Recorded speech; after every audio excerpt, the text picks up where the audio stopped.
Espíritu está en medio de nosotros. Oremos. Querido Señor, te damos gracias porque su amor y por su misericordia ha sido grande con nosotros, que nos has sostenido hasta el día de hoy. Nos has traído a tu santo templo para poder invocar tu presencia en nuestras vidas. Te pedimos que al abrir su palabra de ella emane luz para poder comprender cuáles son los propósitos tuyos que tienes hacia con nosotros, y también para poder entender cuáles son los propósitos de Satanás también para nosotros. En tus manos nos ponemos, abre nuestro entendimiento, en Cristo Jesús lo pedimos, amén. Cuando hablamos acerca del origen del pecado, nos sentimos muchas veces perplejos al ver cuánta maldad ha venido acrecentando en la raza humana. Vemos cuánto dolor y cuánto sufrimiento a consecuencia del pecado ha transcurrido en toda la historia, y mucha gente ha muerto a consecuencias de el pecado. Hoy vamos a hablar, no vamos a ahondar en cuanto al origen del pecado, pero sí vamos a hablar un poquito cómo sucedió, cómo se originó el problema del pecado.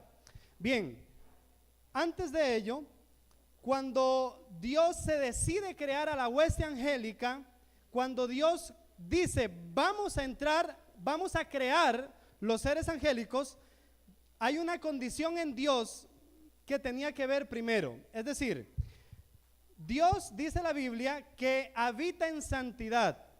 La gloria de Dios es como un resplandor de luz tan intenso, tan fuerte, que es más poderoso que el mismo sol, la gloria de Dios. Dice la Biblia de que no hay nadie, no hay ningún ser en la creación que pueda mirar la gloria de Dios y viva.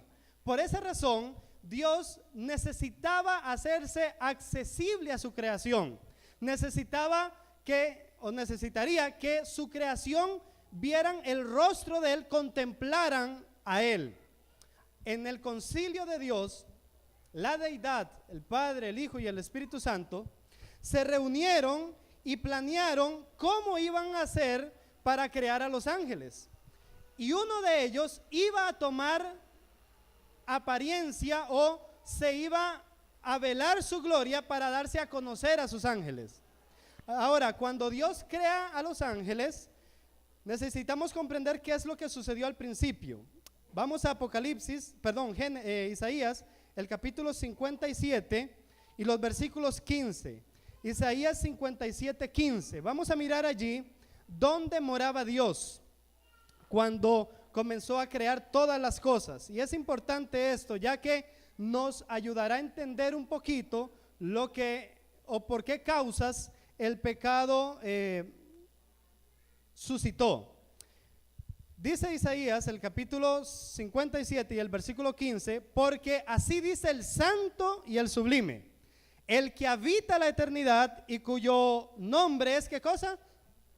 El santo. ¿Dónde moraba Dios? En la eternidad y en las alturas.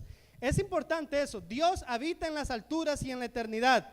Dice, y cuyo nombre es el santo. Yo habito en la altura de la santidad y con el quebrantado y humilde de espíritu.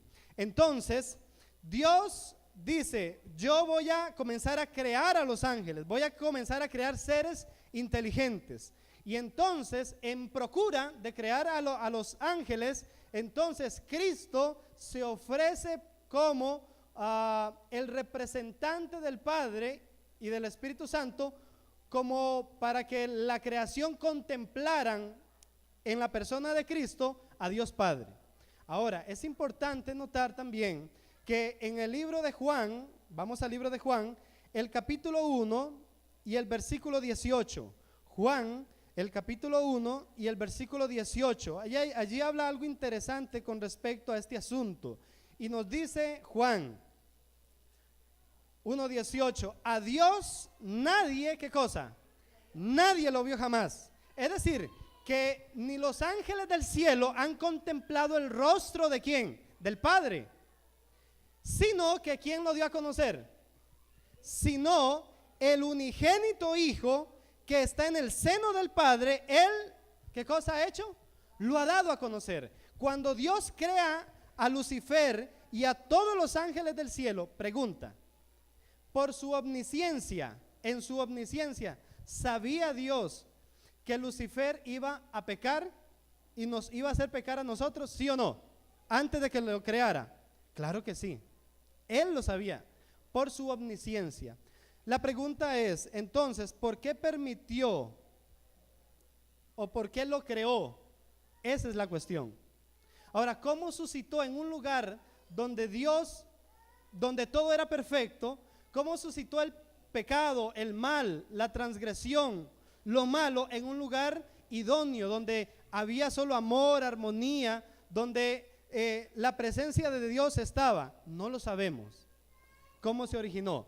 Lo que sí sabemos es que Cristo comienza a crear a los ángeles, y cuando crea a los ángeles y los ángeles abren los ojos, ¿a quién contemplan? A Cristo. Esto me llama mucho la atención porque recuerdan cuando cuando en el libro de Génesis Dios viene y crea a Adán. Adán, cuando abre los ojos, ¿a quién ve? Ve a Cristo, ve a Jesús. De la misma manera, cuando Dios crea a los ángeles, cuando ellos abren los ojos, ven a Cristo como el creador. Ahora, hay algo interesante, y es que Satanás es el ángel, era uno de los ángeles de más renombre en el cielo, con una jerarquía alta. Después de la deidad, él era la cuarta persona más importante en el cielo. Y vamos a mirar la creación de este ser. Vamos a Ezequiel, el capítulo 28. Ezequiel, el capítulo 28. Nos mostrará la creación de este ángel, de este ser, de este querubín. Noten, Isaías, ¿cómo llama el lugar donde Dios mora? Le llama la eternidad. ¿Ok? Ahora vamos a mirar qué dice Ezequiel con respecto a ese lugar.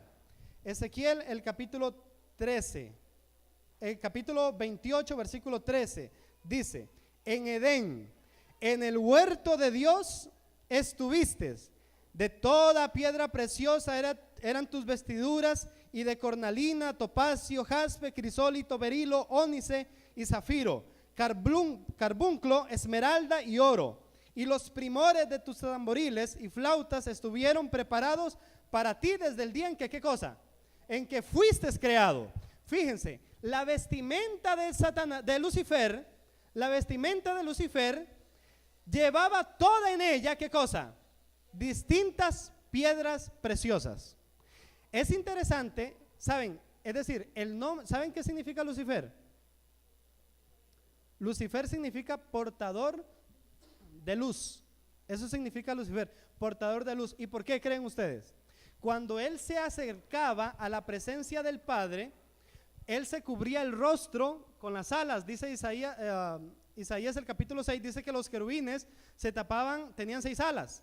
Con 2 alas se tapaban el rostro cuando estaban delante de la presencia del Padre, y con las otras 2 alas se cubrían los pies, y con las otras 2 volaban en forma de reverencia. No podían contemplar cara a cara el rostro del Padre, entonces se cubrían. Ahora, como su vestimenta era de diferentes perlas o piedras, la gloria de Dios, que era luz, al pegar con la vestimenta de Lucifer, ¿qué era lo que hacía? Reflejaba un montón de luces de colores, de distintos colores, como arcoíris, porque dice que la vestimenta tenía distintos tipos de perlas, y al tener contacto con la gloria de Dios emanaba luz. Versículo 14 dice: tú, querubín, grande, protector, yo te puse en el santo monte de Dios, allí estuviste en medio de ¿qué cosa? En medio de las piedras de fuego. ¿Dónde fue colocado Satanás? En el santo monte de Dios. ¿En medio de qué cosa se movía? De las piedras. Es interesante, fíjense, en medio de las piedras de fuego andabas, te paseabas. Pregunta, ¿qué da a entender la escritura donde dice que Satanás estaba en medio de las piedras de fuego, que se paseaba? ¿Qué son esas piedras de fuego? Ahí está una de las creencias fundamentales de la iglesia adventista. ¿Cuál es? la deidad. ¿Recuerdan cuando Moisés dijo de Cristo, Él es la roca o la piedra? Primera de Corintios, el capítulo 10, los versículos 2 al 3, nos dice que ellos comieron del mismo alimento espiritual y bebían de la misma bebida espiritual, porque bebían de la roca espiritual que les seguía. ¿Y la roca era quién? Cristo era la roca. Pero aquí hay algo interesante. Dice que Lucifer se movía en medio de ¿qué? No dice de la piedra, dice de las piedras en plural. ¿Por qué? Porque él estaba delante de la presencia de la deidad. ¿Ok? Tenía ese gran privilegio él, estar delante de la presencia de Jehová, de Dios. Versículo 15 dice, perfecto eras en todos tus caminos, desde el día en que fuiste creado, hasta que se halló en ti maldad. Satanás comenzó a sentir un vivo recelo contra Cristo. Satanás no tenía celo no contra el Padre ni contra el Espíritu Santo, no. ¿Saben por qué no tenía celo contra el Padre ni el Espíritu Santo? Porque cuando él veía el trono del Padre y una luz que rodeaba al Padre y al Espíritu Santo, él decía, no, estos son de verdad Dios. Pero cuando contemplaba a Cristo, que no tenía la misma gloria, entonces decía Satanás, decía Lucifer, este es igual que yo. Ahora sucedió algo. Como toda esta situación trascendió en el cielo, dice el espíritu de la profecía y dice la Biblia, ahorita lo vamos a leer, el libro de Hebreos, Dios tuvo que hacer un concilio en el cielo con toda la hueste angélica y reunió a todos los ángeles de Dios, y estaba Cristo en el centro y estaba el Padre en su trono y toda la hueste angélica, y en medio de la hueste angélica estaba Satanás o Lucifer, ¿verdad? Estaba Lucifer. Y allí en ese concilio el Padre exalta la posición de Cristo. Vamos al libro de Hebreos, el capítulo 1. Hebreos, el capítulo 1. Cuando ya tiene reunido a toda la gente, a todos los ángeles, el Padre hace esta reunión. Y noten lo que dice Hebreos capítulo 1 y el versículo 5. Dice, Hebreos 1:5, porque ¿a cuál de los ángeles Dios dijo jamás, mi hijo eres quién? Eres tú, mi hijo eres tú. Yo te engendré hoy, y otra vez digo, yo seré a él, ¿qué cosa? Padre, y él me será mi hijo. Fíjense, Dios reúne a toda la hueste angélica y le dice a la hueste angélica, al que ustedes ven aquí, a ninguno de ustedes los he llamado Dios o hijo. Simplemente a este personaje que está aquí, que es Cristo, a él sí yo le digo que él es mi hijo. Él es mi hijo. Y ahora noten lo que sigue diciendo. Versículo 6 dice, y otra vez cuando lo introduce al primogénito al mundo, dice, adórenlo, ¿qué cosa? Todos los ángeles de Dios. Entonces Cristo, el Padre, tuvo que hacer esta reunión para poder exaltar o para poner en claro quién era la persona de Cristo Jesús. Pero a Satanás, dice el espíritu de profecía, a Satanás no le hizo bien o no le hizo positivo el hecho de que el Padre pusiese prerrogativas a Cristo de Dios o de soberano.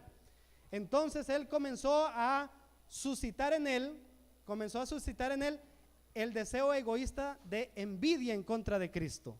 Comenzó a sentir envidia. ¿Por qué? ¿Por qué yo voy a inclinarme con este personaje? ¿Por qué yo voy a inclinarme ante él si yo soy grande y el más alto de todos los ángeles? ¿Por qué si yo soy el más sabio de todos ellos? ¿Por qué me tengo que inclinar ante él? Y comenzaba a cuestionarse, comenzaba a decir o a proferir cosas en contra de Cristo. Y ahora vamos al libro de Isaías, el capítulo 18. Isaías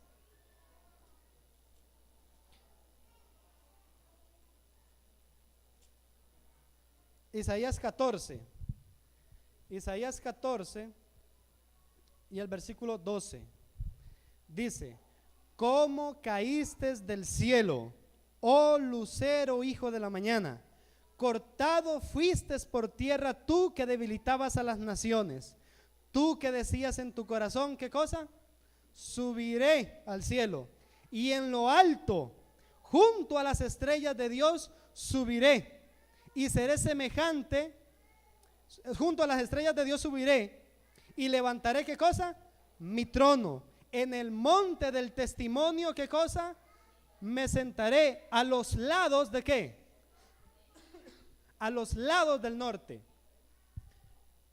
A los lados del norte es donde está el trono de Dios, ¿verdad? Y noten que dice a los lados del norte, ¿verdad? Al lado. ¿Quién se sienta al lado del Padre? Cristo Jesús. ¿Dónde se quería sentar Satanás? Al lado norte, al lado del Padre. Quería usurpar el trono ¿de quién? De Dios. Entonces suscitó en Lucifer el deseo de egoísmo y de vanagloria. Quería exaltarse a sí mismo, quería sublevarse más allá aún del mismo Dios, porque dice: subiré a lo más alto, en lo más alto, junto a las estrellas de Dios, levantaré mi trono, y en el monte del testimonio me sentaré a los lados del norte. Y vamos a mirar el libro de Ezequiel 28, Ezequiel capítulo 28. Nos dice otros detalles más con respecto a la rebelión de este ángel. Ezequiel 28 y el versículo 16. Dice, Ezequiel 28, 16: a causa de las multitud de tus contrataciones, fuiste lleno de ¿qué cosa? De iniquidad y pecaste. ¿Ok? Dice que a causa de la multitud de las contrataciones fue lleno de iniquidad y pecó. Vamos a mirar qué significa la palabra contrataciones. ¿A qué le suena a usted por contrataciones? ¿Ah? Es hacer contrato, un convenio, ¿verdad? Satanás hizo contrataciones, hizo convenios, es decir, hizo contrato. La pregunta es: ¿con quién hizo contrato Satanás? Con los ángeles, con los ángeles. Y dice que por esas contrataciones fue lleno ¿de qué? De iniquidad y pecastes. La palabra pecado en Primera de Juan dice que pecado es ¿qué cosa? Transgresión a la ley. ¿Contra qué se rebeló Satanás? Contra la ley de Dios, los 10 mandamientos. Porque los 10 mandamientos era el carácter de Dios, es el carácter de Dios, los 10 mandamientos. Por eso es que usted ve que Satanás lleva a la gente a desobedecer los mandamientos de Dios, particularmente el día sábado. Los otros 9, pues ahí van, pero el día sábado para los judíos. Siempre dice eso, ¿verdad? Era para los judíos, porque Satanás tenía serio empeño en contra de la ley de Dios. Dice: por la multitud de tus contrataciones fuiste lleno de iniquidad. Vamos a mirar, la palabra contrataciones solamente es traducida, o más bien, da la idea, explica la forma en 2 versículos bíblicos. Vamos al libro de Ezequiel, el capítulo 22. Dice que por causa a la multitud de las contrataciones fue lleno de iniquidad. Decíamos que esas contrataciones son convenios que hizo con los ángeles. Pero, ¿qué significa contrataciones?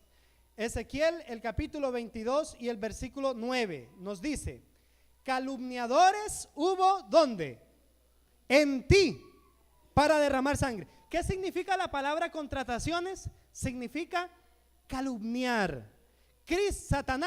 Satanás comenzó a calumniar con los ángeles a la persona ¿de quién? De Cristo Jesús.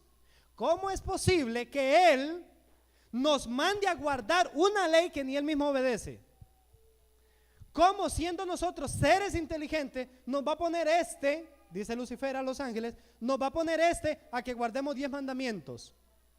Y comenzó a cuestionar la autoridad de Cristo, y comenzó a cuestionar la posición de Jesús, ¿verdad? Y entonces comenzó, según Ezequiel 22, a calumnias. Pero hay otra frase, hay otra explicación de la palabra contrataciones. Levíticos 19, 16.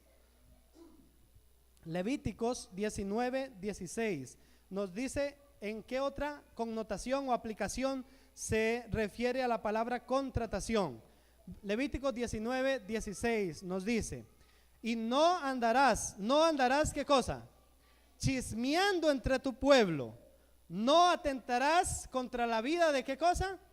De tu prójimo. Aquella persona que comienza a chismorrear es un prototipo ¿de quién? De Satanás. ¿Qué hizo Satanás? Comenzó a calumniar a Jesús. Y esas calumnias lo llevaron a cometer ¿qué cosa? Chismes. Chismoso. Satanás es el primer chismoso en todo el vasto universo.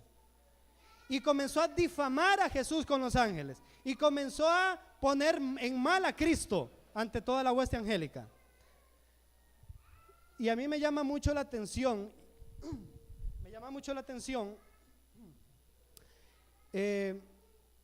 algo de Satanás. Ustedes bien saben que nosotros fuimos la última creación de Dios. El planeta Tierra es la última creación que Dios hizo. De hecho, que la creación de nuestro planeta Tierra se dio poco después de que Satanás pecó. Poco después. Cuando Dios nos crea a nosotros, bien, ustedes saben que hay gente en otros mundos, ¿verdad? Hay vida en otros planetas. ¿Cómo sabemos eso? El libro de Job, el capítulo 1, los versículos 9 al 10 y el capítulo 2 del 1 al 3, nos dice que Dios hacía concilios en el cielo donde venían los hijos de Dios, que son los representantes de los otros mundos, a ese concilio. Hay vida en otros mundos, ¿ok? Entonces, fuimos la última creación de Dios. Y me llama mucho la atención, y es que Dios nos creó por una forma o de una manera muy particular. ¿Sabía usted que de toda la creación de Dios somos la única que nos reproducimos? Es decir, somos la única que se reproduce, ¿ok? Cuando hablo de reproducción me refiero a que queda embarazada y sale un bebé. Solo de toda la vasta creación de Dios, nosotros fuimos la única creación capaz de reproducirse y de morir por causa del pecado, pero de reproducirse. ¿Saben por qué Dios nos hizo con esa facultad? ¿Por qué creen ustedes? ¿Por qué creen ustedes que Dios nos hizo con esa facultad de procrearnos y que fuimos la última creación de Él? ¿Por qué creen ustedes? Exacto. Dios creó este planeta Tierra para que en la procreación los ángeles que fueron arrastrados por Satanás, ¿cuántas partes de ángeles se arrastró Satanás? La tercera parte de los ángeles del cielo. ¿Cuánto es la tercera parte? No lo sabemos, porque dice la Biblia que los ángeles de Dios son miles y millones de millones, ¿verdad? Son miles de millones son los ángeles de Dios, no conocemos. Pero supongamos, vamos a poner un ejemplo para que ustedes entiendan la magnitud del asunto. Supongamos que Dios tuvo o tenía 100 ángeles en el cielo. 100 ángeles. De esos 100 ángeles, ¿cuántos cayeron con Satanás? Sí, pero ¿cuánto es la tercera parte de 100? ¿Cómo? No. ¿Cuánto es la tercera parte de 100? Estoy dando un ejemplo, ¿verdad? Estoy dando un ejemplo. ¿Cómo? 33.3 ángeles quedaron. Satanás se trajo. ¿Y cuántas partes le quedaron al Señor? 2/3 partes. ¿Ok? Que serían un 66.6%. ¿Cuánto se trajo Satanás? 33.3. Es decir, que por cada ángel malo, ¿cuántos buenos hay? Hay por lo menos 2. Ahora, ¿saben que Satanás se ha empeñado desde el momento en que Dios nos creó a nosotros? No sé si usted se ha dado cuenta, pero desde el momento en que Dios nos creó a nosotros, Satanás se ha empeñado para que usted y yo no nos salvemos. ¿Usted ha notado eso? Hace lo imposible. Les da riquezas a uno, los mete en enredos a otro, los pone allá en otra posición a otro. Hace lo imposible con tal de que usted se pierda. La pregunta es, ¿por qué? ¿Por qué? Porque Él sabe que usted lo va a suplantar o lo va a reponer a Él. Y él dice, ¿cómo es posible que este don Luis Guevara me vaya, que no tiene un conocimiento de un 100% como yo lo tengo y apenas tiene un 1%? ¿Ah?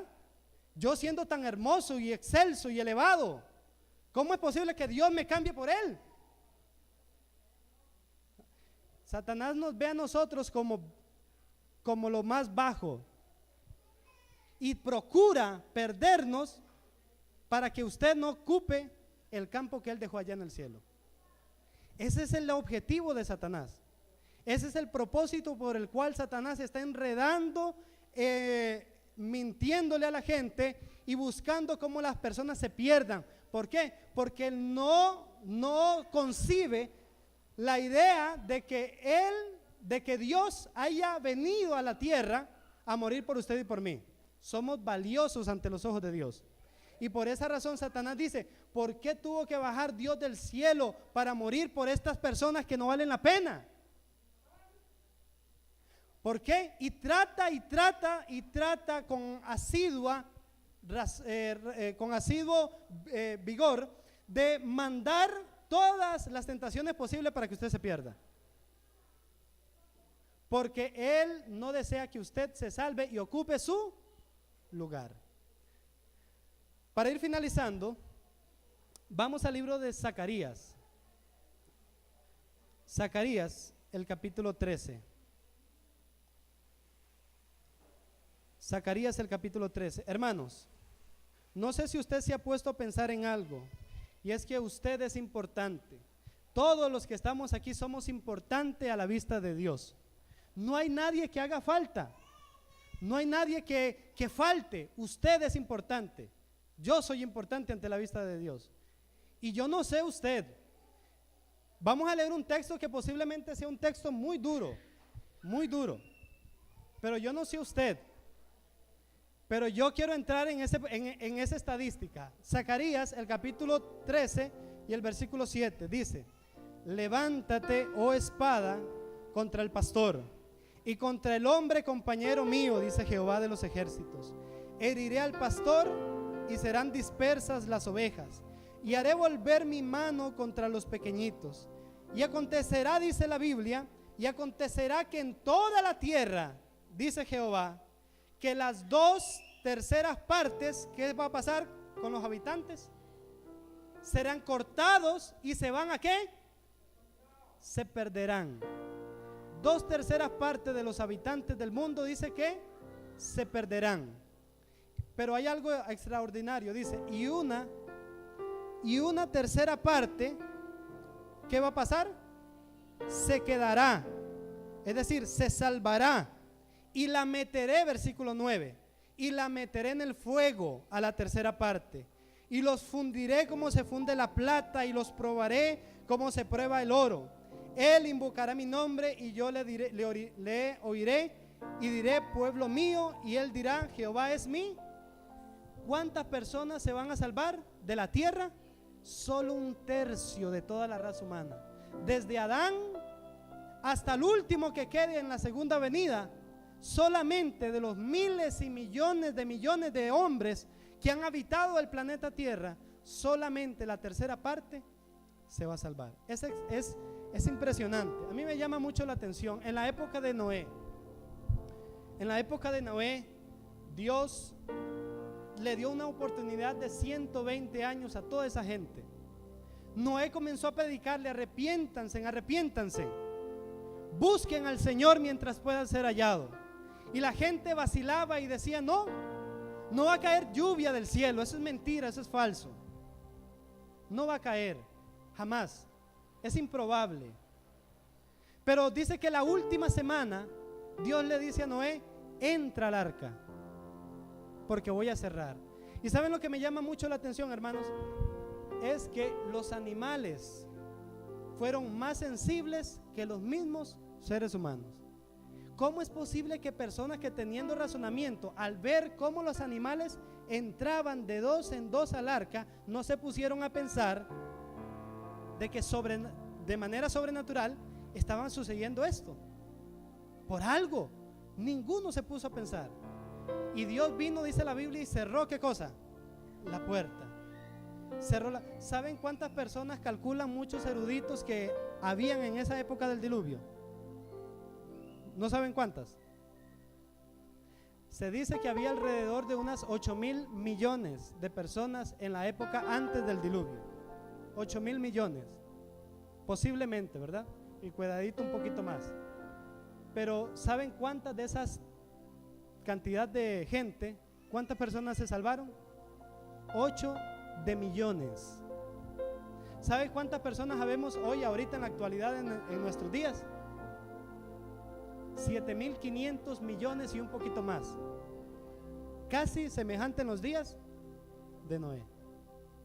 Pero la pregunta está: ¿en qué posición o en qué lugar quieres estar tú o usted?